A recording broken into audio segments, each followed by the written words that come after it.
Let's start with the story about the difference a good teacher makes.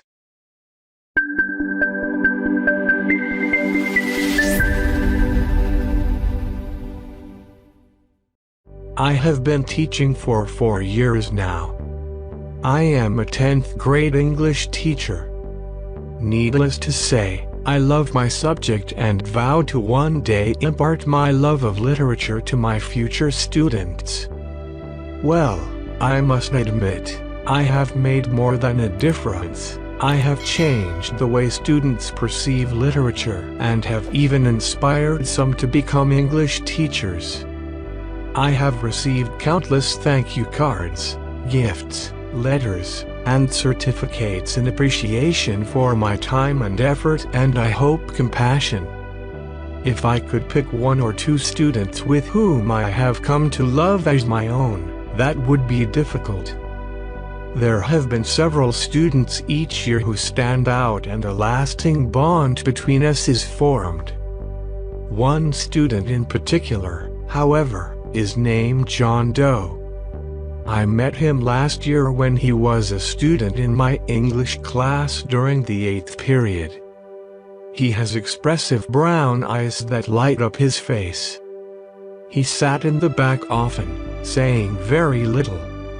However, I sensed that he was taking in all that I taught.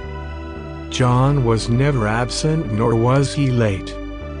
He was a mild-mannered student who seemed very mature for his age. He was a mild-mannered student who seemed very mature for his age. As the year progressed, we read lots of poetry and various stories about different cultures and real-life experiences. I have always wanted literature to speak to my students so that they could find relevant connections that would ultimately give them the motivation to read, write, and interpret.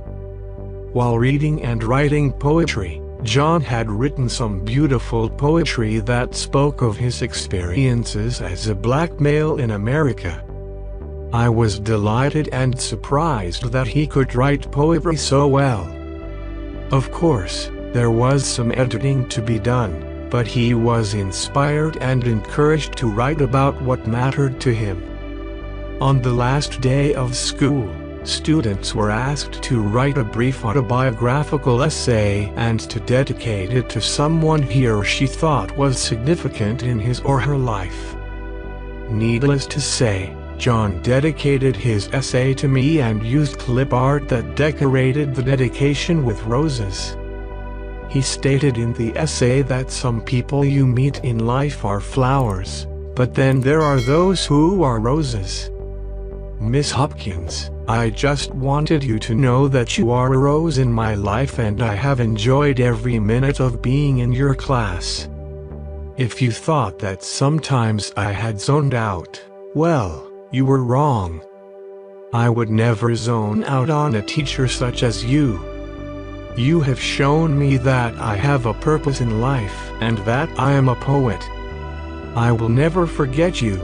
Needless to say, tears streamed down my eyes and eyeliner were everywhere. But John's words touched me in such a profound and emotional way.